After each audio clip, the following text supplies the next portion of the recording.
नमस्कार दोस्तों, मैं आलोक कुमार आप सभी का अपने इस लाइव सेशन में हार्दिक स्वागत करता हूं। जैसा कि ये लाइन हम लोग अपने राष्ट्रगान में कितने कुशलतापूर्वक गाते हैं, कितने जोश में गाते हैं। जन गण मन अधिनायक जय हे भारत भाग्य विधाता। ये भारत भाग्य विधाता, आखिर ये है कौन भारत भाग्य विधाता? और ये जब जन गण मन लिखा गया था रविंद्रनाथ टैगोर जी के द्वारा, जब ये राष्ट्रगान लिखा गया था रविंद्रनाथ टैगोर जी के द्वारा, तो ये राष्ट्रगान एक अधिकारी के स्वागत के लिए ये लिखा गया था। जो लॉर्ड पंचम थे, वायसराय राजा, ये उनके स्वागत के लिए लिखा गया था कि जन गण मन अधिनायक जय हे भारत भाग्य विधाता, कि आप ही हम सभी जनों का अधिनायक है, मतलब आप ही हम सभी लोगों के हीरो है और आप ही हम सभी के भाग्य विधाता है।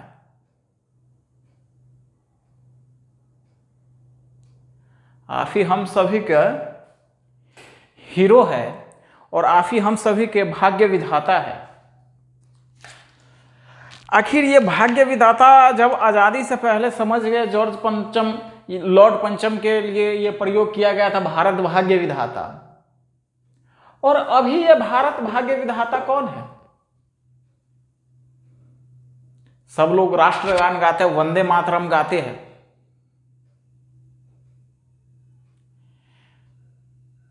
कितने लोगों को राष्ट्रगान का मतलब पता है या कितने लोगों को वंदे मातरम का अर्थ पता है? मुश्किल से होंगे 100% में से मात्र 10 से 20% होंगे लोग जिनको इन सब का अर्थ पता हो, भारत के राष्ट्रगान का और भारत के राष्ट्रगीत का। क्या ये जन गण मन में ये भारत भाग्य विधाता कौन है? या भारत भाग्य विधाता हमारे देश के जितने भी लोग हैं जिनके दिल में भारत के प्रति सम्मान हो, दिमाग में हो लेकिन दिल से सम्मान हो, भले वो दिखाता ना हो, वो भी भारत भाग्य विधाता है। ये नहीं भारत भाग्य विधाता मतलब भारत में रहने वाले जितने जाति धर्म के लोग हैं सब क्या भारत भाग्य विधाता है। हर किसी का कुछ ना कुछ योगदान है हमारे देश के चलाने में या चलने में। जब हम लोग टैक्स पे करते हैं तब जाकर हमारी देश चलती है। खाली अंबानी और अडानी भारत भाग्य विधाता नहीं है। भारत भाग्य विधाता गरीब से गरीब लोग भी भारत भाग्य विधाता है। क्या है ना? भारत भाग्य विधाता गरीब से गरीब लोग हैं। भारत भाग्य विधाता वो सैनिक है जो रात को बॉर्डर पे सोता है, तब हम रात को बॉर्डर पे जगता है तो हम यहां पे रात को सो पाते हैं। जब वो दिन की कड़ी धूप में वहां पे वो अपने पहरेदारी करते हैं बॉर्डर पे सैनिक, तब हम यहां एसी में बैठकर काम करते हैं। जब वो अमीर एसी में बैठकर काम करते हैं, मजदूर अपनी मजदूरी करता है, कमाता है, जब वो सैनिक वहां पे पहरेदार बनकर खड़ा है, वो भारत भाग्य विधाता है। अभी एक मैं एग्जांपल दूंगा। एक अमेरिकी सांसद है जो एक एआई पावर प्रोजेक्ट लगने जा रहा था अमेरिका में, उसका विरोध की। अमेरिका में एआई पावर प्रोजेक्ट लग नहीं पाया, वहां मना हो गया, जबकि कंपनी भी अमेरिकन ही है, गूगल। और वो एआई पावर प्रोजेक्ट कहां पे आया है? तो वो हमारे भारत में आया है। और उसके समर्थक कौन है? हमारे माननीय श्री गौतम अडानी जी। भारत में वैसे ही ऐसे राज्य में दिया गया आंध्र प्रदेश में उस पावर प्रोजेक्ट के लिए जगह, जहां पर पहले से ही पानी का किल्लत है, जल का किल्लत है। एक दिन उस पावर प्रोजेक्ट को एक दिन में ठंडा करने के लिए लाखों लीटर पानी का प्रयोग होगा वहां पे। हालांकि आदमी लोग बोलेंगे ये आदमी को रोजगार देगा। रोजगार कब तक देगा? जब तक वो पूरा प्लांट बढ़िया से बन नहीं जाता है, तब तक ही रोजगार देगा। उसके बाद वो सालों तक अपना इस देश पे राज्य करेगा वो प्रोजेक्ट, फिर उसके बाद रोजगार नहीं देगा। मुश्किल से 50 से 100 लोगों को रोजगार देगा। वहां पे किसानों के खेती के लिए, सिंचाई के लिए जल की मात्रा बहुत कम है। भूमिगत जल बहुत कम है। नदी तालाब का जल है भी तो वो पीने लायक नहीं है। भूमिगत जो जल की मात्रा है उसका लेयर बहुत नीचे जा चुका है। वो तो भारत भाग्य विधाता है नहीं, वहां के नेचर के साथ खिलवाड़ कर रहा है। ले पहाड़ काटे जा रहा है, पेड़ काटे जा रहा है। ये सब तो भारत भाग्य विधाता नहीं है। वो किसान है भारत भाग्य विधाता, जो कड़ी धूप में मेहनत करके गेहूं उपजाता है, धान उपजाता है, दलहन उपजाता है, तिलहन उपजाता है, तब जाकर हम लोगों का पेट पलता है। वो भारत भाग्य विधाता है।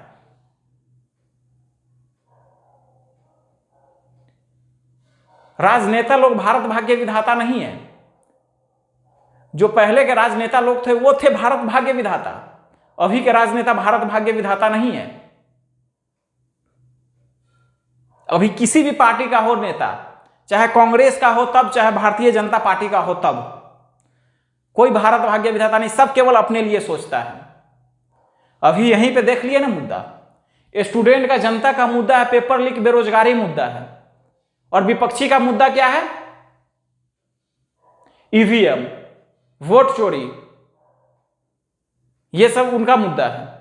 और मीडिया वालों का मुद्दा क्या? ये मीडिया भी भारत भाग्य विधाता नहीं, जो 197 नंबर रैंकिंग पे आ रखा है। वो उनका मुद्दा क्या है? मेलोडी चॉकलेट, मेलोनी को जो नरेंद्र मोदी जी देने गए थे। आम काट कर खाते हैं या चूस कर खाते हैं, ये उनका मुद्दा है। किनका मुद्दा है? मीडिया का मुद्दा है।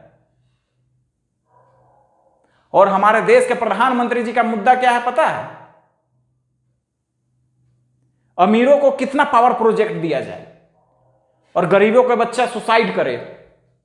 अभी शिक्षा मंत्री ये कांग्रेस जनता पार्टी जो बना है, उसमें भी कांग्रेस जनता पार्टी में भी बहुत ऐसे वर्ड उन लोग यूज करता है जो उनके समर्थन में नहीं है। हाँ, लेकिन ये जो धर्मेंद्र प्रधान की इस्तीफा का बात जो कर रहा है, उसके समर्थन में हम भी है। ठीक, एक मिनट।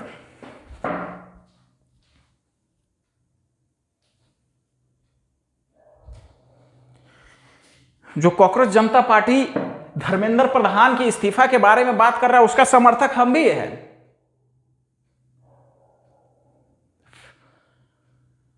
अभी एक व्यापार चल रहा है। अभी यही देख लीजिए, ये एक एप्लीकेशन है टेलीग्राम।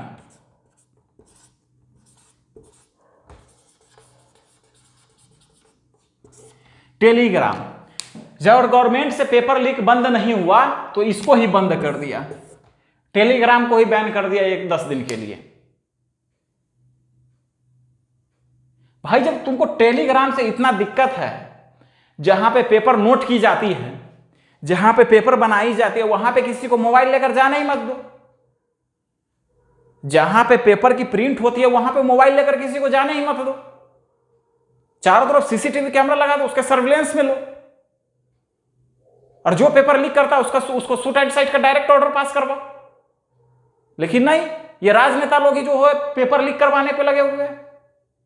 भाई, हजार करोड़ रुपया, 100 करोड़ रुपया आता है एक पेपर लीक के लिए, खास करके नीट के लिए।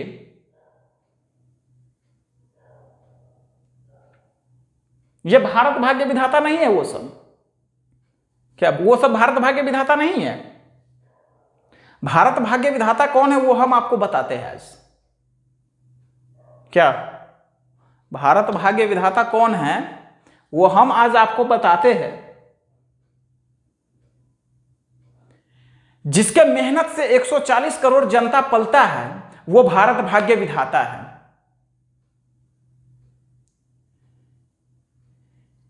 जिसका हल चलता है तो हर मुश्किल का हल निकालता है, जिसका हल चलता है तो हर मुश्किल का हल निकलता है, जो हवाओं को समझता है, आसमां की रंग जानता है, वो भारत भाग्य विधाता है। क्या सही है ना? जो हवाओं की दिशा जानता है, जो आसमां की रंग पहचानता है, वो भारत भाग्य विधाता है। जो छोटी सी बीज को फसल बनाता है, जो छोटी सी बीज को फसल बनाता है,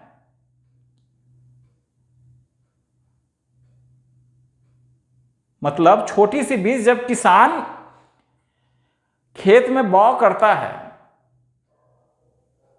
बुआई करता है, धान चाहे गेहूं, तो एक छोटी सी बीज से, एक बीज से कितनी बीज निकालता है? उस एक बीज से जो 10-15 जो भी बीज निकलता है गेहूं का, एक बीज की गेहूं से, उस गेहूं के बीज को उपजाने में कितना टाइम लगता है, उस किसान से जाकर पूछो। और उसके दिल पे मेहनत की क्या खुशी निकलती है, उससे जाकर पूछो। लेकिन फिर भी उन लोगों का अच्छा भाव नहीं मिल पाता है। भाव किसे मिलता है? जब किसान ट्रैक्टर खरीदने जाए बैंक में, जब किसान ट्रैक्टर खरीदने जाए एजेंसी में, और जब कोई अमीर आदमी मर्सिडीज खरीदने जाए एजेंसी में, तो किसान को 18% का ब्याज मिलता है, इंटरेस्ट मिलता है, 18% ब्याज इंटरेस्ट पे। और वही मर्सिडीज वाले को कितना? 8% मिलता है। सीधा 10% के फासला है। वो भारत भाग्य विधाता है। ये राजनेता लोग भारत भाग्य विधाता है क्या?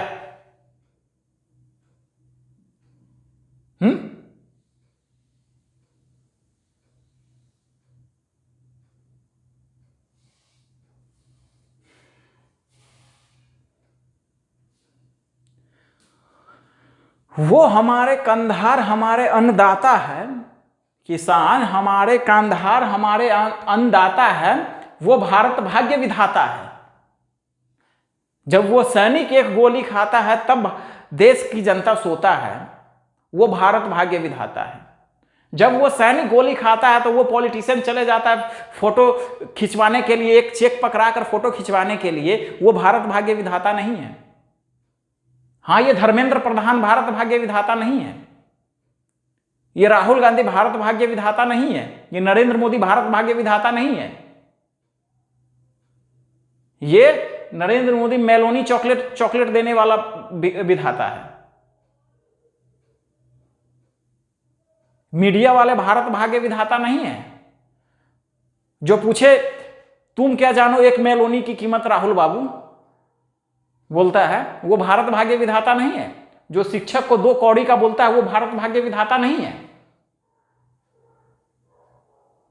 जो अपने नाम से आगे ओम मोदी लगाकर बोलता है, वो भारत भाग्य विधाता नहीं है। वो चाटुकारी करता है।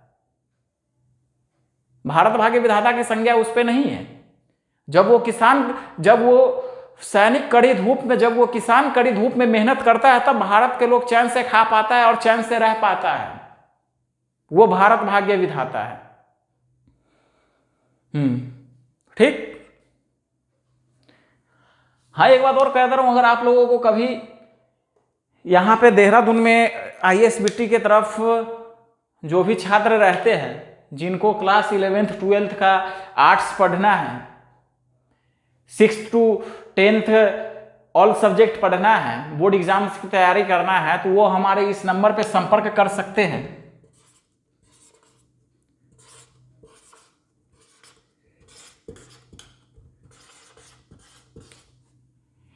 इस नंबर पे कर सकते हैं संपर्क, तथा हमारे चैनल शिक्षा वाले पे जुड़ सकते हैं, या हमारे यहाँ पे चंद्रमणि में ऑफिसर कॉलोनी के जो बैक साइड में पड़ता है शिव कॉलोनी, उसमें एक हमारे शिक्षा वाला का एक कैंपस भी है।